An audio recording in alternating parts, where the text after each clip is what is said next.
Hey runners, this is Colleen's first Rock and Roll San Diego. This one right here. She's gonna take a selfie to show her kids that she's kind of a big deal. I can't even see the front. It's us right before our first marathon. I think 4, 3, 2, 1. That was a strong start. Colors, a lot of people already took their shirts off. Why not? You're in San Diego. And if you are a marathoner, you need to leave in the next 3 corrals. Say hi, Mommy. This is us at like 1.5-ish. How are you feeling at mile 5, Mommy? Good. Okay, we're around 10. How are you feeling? So far, so good. Yeah, it drizzled a little earlier. Now the sun is coming out, and we've split off from the half marathon people. So it's like way less crowded.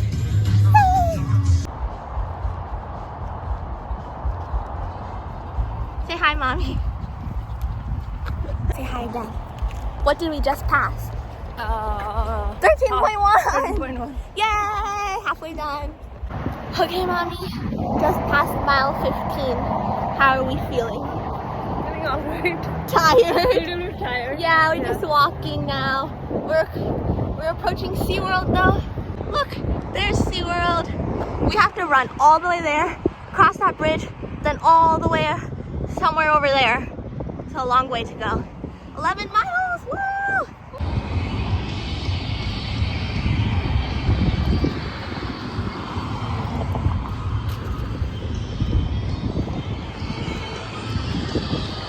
Mommy, where are we? 21 miles. Somewhere, 21 is ahead. Fashion Mall. Yeah, we're at like the very back now. And I'm dying, personally. I'm okay. Yeah. I have to go get Tesla. Ay, ay, ay. Almost done. So dead.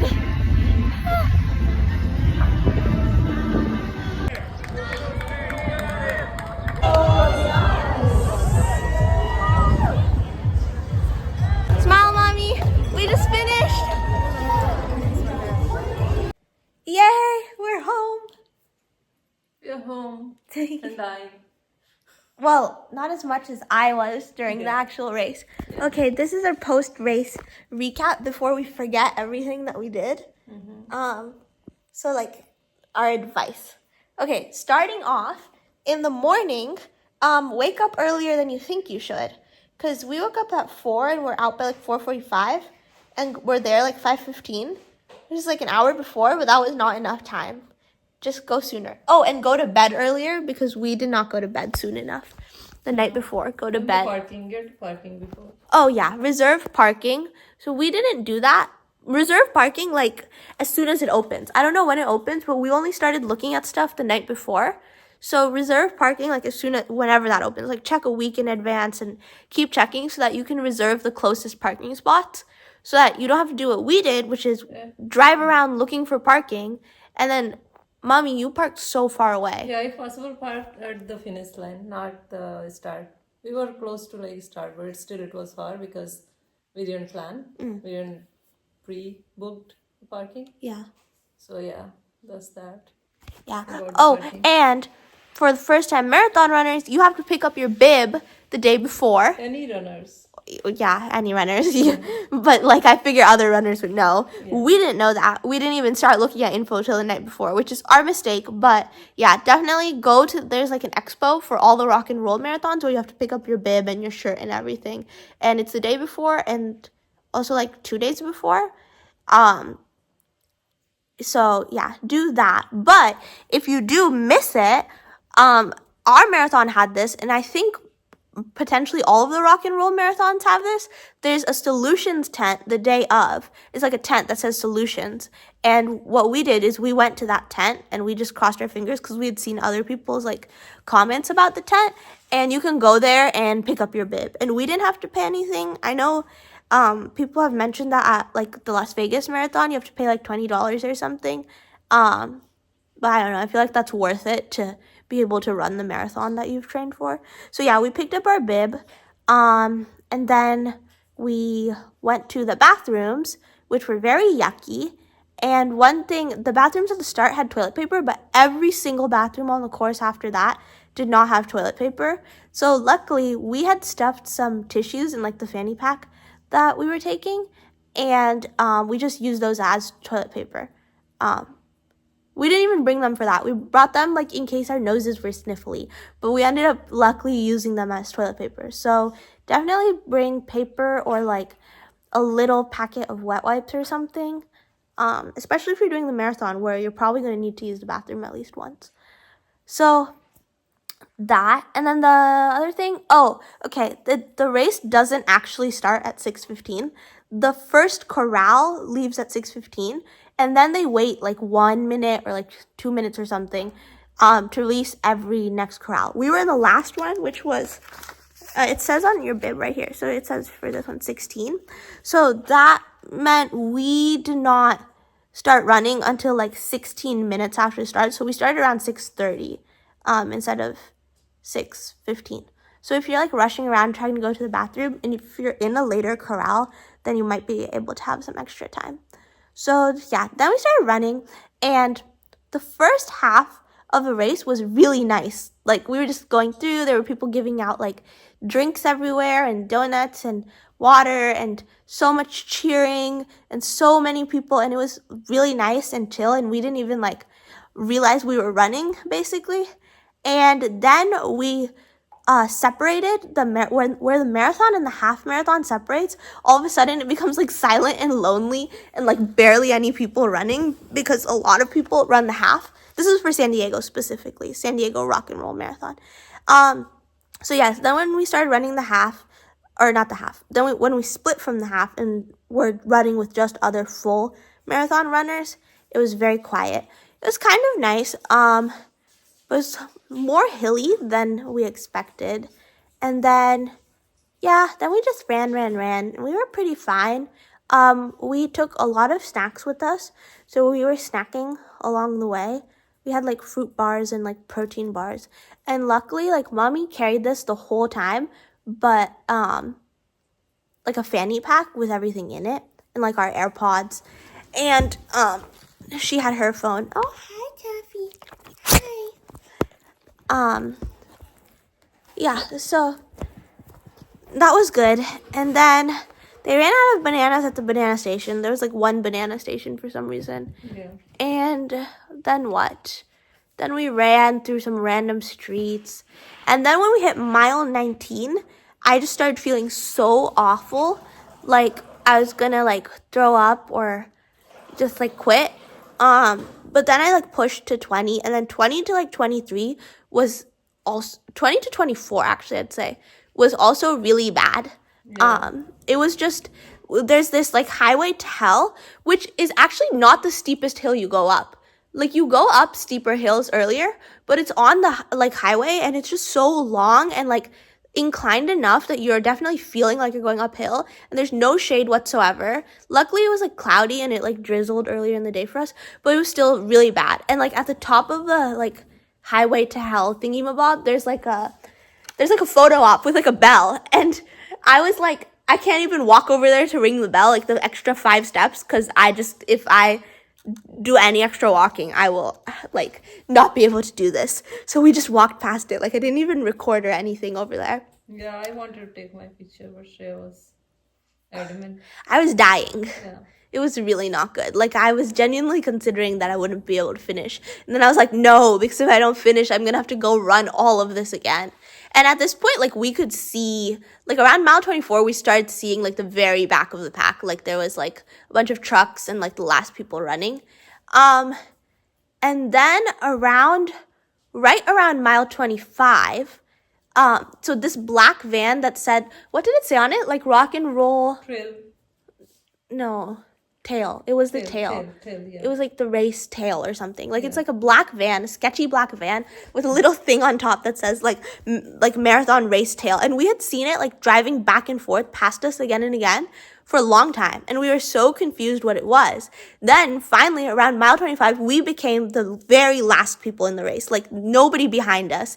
And then the black van came to kidnap us, and the lady pulled up and she was like, oh, you guys are like at a 16-minute pace, which is the slowest you can go, and so I can either like bump you up a mile. So basically she'd just drive us up a mile. So basically she'd drive us to mile 26. Yeah. Or you need to start jogging. And we were like, okay, we'll start jogging. And then we started jogging, and somehow that actually was better than walking at that point. And so we just jogged past a bunch of people. And then we saw the van go back and forth a couple of times. So I think they basically just like kidnap whoever's last or force them to run. Or whoever is not feeling well. Or whoever's Who not has feeling well. Yeah. problem. We saw quite a few ambulances, and we saw a lot of people like sitting down and just like ending up having to go in ambulance. Or just like someone drive them to the finish. A lot of people who didn't finish that we passed. So yeah, I like, even though we were practically last, I'm just glad we finished because it was really hard in that section. So yeah, then we ran, and then once we got ahead of a good 20-ish people, we walked again because we were like, okay, the black van goes to the people at the end, so we're safe. And then we got to, where did we get to? Mile 26, but it's like so twisty-turny. You take a bunch of turns at the end, and then finally we saw the finish line, but we were so tired, we like walked almost all the way up to it, and then we ran like the 5 seconds right before the finish line. And I don't know if they do this for everyone, but at least for us, they like announced our name, and in the notes I had written that we were like a mother-daughter like duo running, so they said that too. So they actually read the notes. So that was super exciting. Our finish time was, I don't know, what was our finish time? Like 7 hours, 14 minutes or something.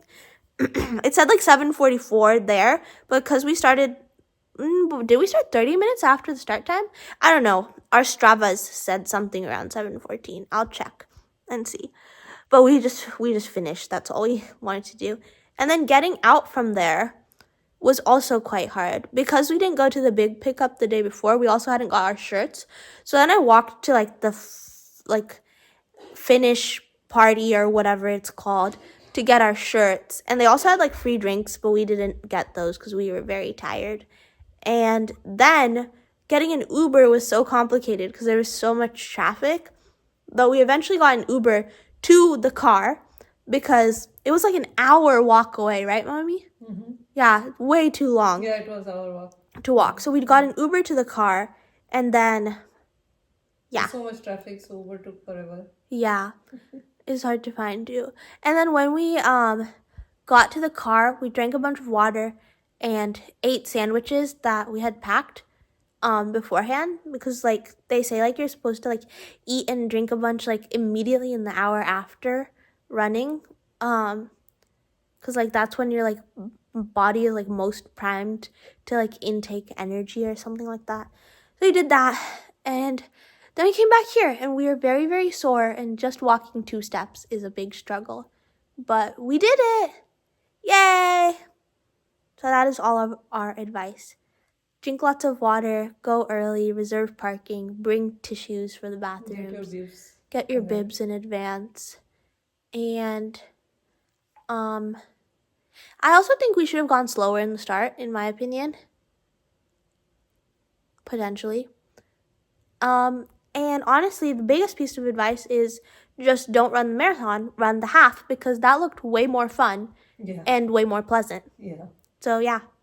And afterwards, you can finish it, and then you can enjoy all the party. We were like last, so Yeah. all the party things were was like wrapped ended. up. Yeah. Yeah. And I mean, even if you run the marathon fast, that's so much effort. And like, there's nobody cheering for You're the so marathon. tired, you cannot just like celebrate and enjoy it. Yeah. If we had ran the half, like we were like vibing throughout the entire food, the drink and all that stuff. We just like because like the half split from us at like what, mile 9 or something. yeah. So like we could have totally like rocked our way through another 4 miles. There are people cheering all along the half route, and it's like nice. It's like in a neighborhood, and you see like the little San Diego signs like Hillcrest, North Park. Then when you're running the marathon, you're just going along the highway like. Yeah. For like so much of it, and then like random back roads, and it's like the road isn't good, there's no shade, there's no trees, there's no people, there's barely water stations, so it's just not pleasant. Yeah. I don't know. Yep, that's all our advice. Run a half marathon. Okay, bye. So, today's the next morning, and I just wanted to share a couple of things I forgot to say yesterday. And my results, which were actually out yesterday, like almost immediately after. I'm just not recording till today. So, for starters, yesterday we forgot to mention, well, one, I was complaining a bunch about the like marathon tail van, but like even though I was complaining, they were actually super considerate because one, they give you the chance to try and keep running if you can. They don't like force you to like you do have to like run or go in the van and go ahead, but like they give you the chance to run. They don't force you to like be moved ahead. And then two, like they give you the opportunity to finish. Like if they move you ahead, maybe you can actually finish and get your medal. Like yeah, you wouldn't be doing the entire 26.2, you do like 25.2, but you can always like run the last mile after you get your medal, or like close enough after you've ran that much, honestly. Especially when you're like at the end of the race and you're just trying to finish, like you're not trying to like set a PR or anything like that. So that, and then the other thing is we said we brought snacks and we ate lots of snacks, which is true, but if you don't bring your own snacks, the only snacks they provided, there was one banana station which ran out of bananas well before we got there, and then like every once in a while there were these like the feed like gel stations, but all they had were gels, and we never trained with the gels. So we didn't eat them because we didn't want like them to like upset our stomachs and then us not feeling well. So the only thing we ate were our own snacks. And personally, I really liked, we got these, I forgot what they're called, but they were like these like little like fruit bar type of things. We got them from Costco, and they have like apple mango, apple blueberry. Those were really good. So we ate those, and then we like had some random protein bars, which were okay, but two of them like kind of melted and they were hard to eat. So maybe like don't get things that'll melt. But yeah, okay, now my results. So I'm looking at my results right here. And I'll put like a picture of this on the side, right here. So my finish time was actually 7 hours, 14 minutes, and 35 seconds, which is apparently 1 second behind what my mom's finish time was, even though we crossed the finish line holding hands together. So a little bit unfair in my opinion. That means we were at a pace of 16 minutes and 36 seconds per mile. Technically, you have to finish in 7 hours. That's the cutoff, but I guess we were like close enough. I was last place out of all the women in my age group, which is kind of sad, but at the same time, I think about all the women in my age group who are never ever going to run a marathon, or all the poor people who were so close to finishing and didn't finish. Like we literally saw like a guy sitting on the side of the road at like mile 25, and then he got in the ambulance, and I don't know if he ever finished. That's crazy that you've ran so much and you're a mile away. But like I can totally understand, because at that point, like every step you feel like you can't do it anymore. And so out of gender, 1,951st place out of 1,965 people. So there was like 14 women behind me, and then 5,907th place overall. So that means there were like 28, if I'm doing that right, 27. Yeah, 28 people behind us. And we were last around mile 25. We were literally last. So that means we ran past 28 people in like that last 1.2 miles, which is kind of crazy. And then there's some more details. We started at 6:48 a.m. So even though like it's supposed to start at 6:15, so we started like over 30 minutes after that the like elite runners started. And then our pace for the first 3 miles was 13:42, which is slow, but for us was fast because we were aiming for a 15-minute pace to finish.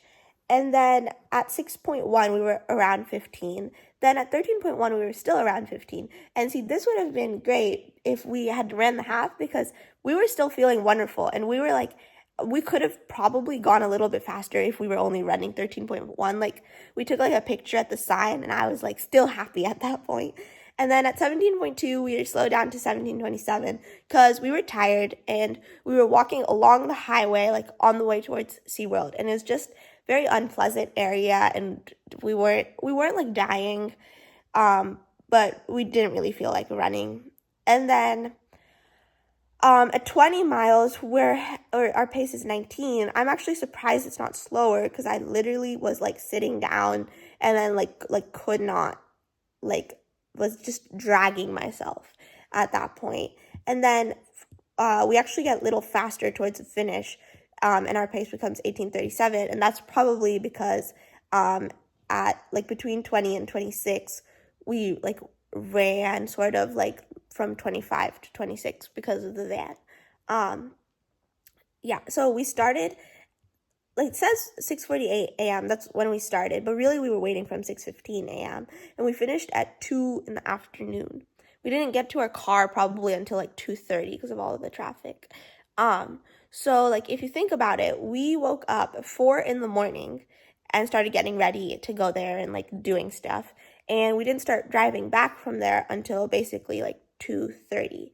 So that is like 8 hours, around 8 hours, 8.5 hours of, no, not 8. I'm not doing my math right. That's like 10.5 hours, right? From 4 to 2:30. Yeah, because from 4 to 4 is 12. So 4 to 2:30 is 10.5. Yeah, it was a long day. And then yesterday after we came back, we just drank a lot of water. I was getting a little bit of a headache, so I just drank a bunch of water. And my mom was like, oh, should we ibuprofen? But then we Googled it, and you're not supposed to after endurance training because it can reduce your blood flow and damage your kidney, if I remember correctly. So yeah, don't take pain medication. And if you're feeling really awful, just go to the doctors. So those are our results. And then the last thing is, what was our training plan? Basically, I only started running about a year ago. March last year, the LA Marathon finishes very close to UCLA. And my roommate was like, that's so cool. I wish I could run a marathon. And I was like, I don't know if we can do that, but we could totally like start running. And so we started running, not a lot. We didn't, but then we started like actually training, me and my roommate. We trained using the Hal Higdon Novice 1 training program for a half marathon. And we trained over the summer. And then in September 2024, me and my roommate ran the half marathon. And it took us like 3 hours to run the half. And then school started, and I stopped training. And then over winter break, I got my wisdom teeth out, so I wasn't really running at all. And then January, things were just going on. And then basically start of February, my roommate didn't have time anymore because school is like, it's so hard to train, like to find the time to train along with everything else that you're doing, because it's just very time consuming, especially when you're a slow runner like me. So everything takes even longer to finish. So yeah, so then my mom was willing to join me in, because like she's like running a marathon was something that was always on her bucket list. So she was like, yeah, I'll train with you. So we started training from scratch again, start of February with Novice 1 for Hal Higdon. We trained February, March, April, and then pretty much all of May, because yesterday was June 1st. So we trained for 4 months, and we just followed his training program. It's basically like Monday and Friday are rest days, and then in the week you run Tuesday, Wednesday, Thursday, and then you cross-train on you cross-train on Sunday or Saturday. I don't even remember anymore. And then one of the days you do a long run. And it starts off like pretty doable in the first like 2 weeks maybe, and then it just like slowly increases week by week. And definitely the long runs are the worst part because they are long, and so they take so much time, and basically, like, at least for us, that whole day was kind of gone in getting up, running, and yeah, even like, and like when, at least when I was at home running, and like for my mom who runs here like at home, we don't have a treadmill or anything, so we would be running outside in the neighborhood, and so you have to run in the morning because it's too hot later in the day to be running. So yeah, we did that training program, and I definitely missed a lot of the days. Okay, sorry, my phone died. But as I was saying, I definitely missed a lot of days, especially the days in the middle of the week. I tried to avoid missing the long runs, which are the weekend runs, and those are the ones you're really not supposed to miss. And for those, I think I didn't miss any, but there was one long weekend run. Actually, no, that's not true, because I didn't run at all the 2 weeks before the race because I just had a lot going on and it just wasn't a priority. But other than that, I didn't miss any of the long runs. There was one long run that was 18 and we only did 11 because something came up. So yeah, we were not, especially me. I was not very diligent with my training. So that's why I was like really worried I wouldn't finish, because I didn't feel prepared. And in my opinion, I definitely was not prepared, even though we eventually finished. Like, it was a very painful drag to the finish line towards the end.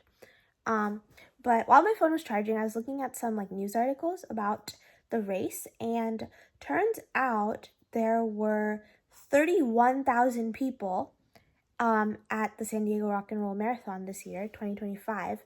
Of that, 4,000 of them ran the 5K on Saturday, and then there was another 27,000 runners on Sunday, yesterday, and of those, 19,000 were running the half, so way more people running the half, and 8,000 running the full. But if you remember, I was 5,907th place out of 5,935 finishers of the full marathon. So that's like around 6,000 people who finished the marathon, but 8,000 people were registered, which means there are 2,000 people that either didn't show up, didn't finish, or I noticed some people with marathon bibs, because the marathon bibs were orange and the half marathon bibs were blue. Some people with marathon bibs went along the half marathon route and just ended up doing the half marathon. So potentially that. So yeah, that makes me feel a lot more accomplished to know that, like, hey, I finished, and some people didn't even make it that far. So yeah, I definitely will not be running a marathon again. It's just not pleasant after the first 15. I did not want to be there anymore. I would totally run a half again. I would totally run San Diego half next year, because there's so much cheering and it's just such good energy, and so much fun. So maybe that. If you're thinking about running a marathon, I recommend you run a half instead. And if you're really set on running the marathon anyways, then yeah, train well and follow some of our advice from earlier, or maybe watch some advice from somebody who is a little bit better at marathon running, but also know that you can do it. Just finishing is a big accomplishment, and this video is for all the other slow people like me out there. So yay, go us. Okay, bye.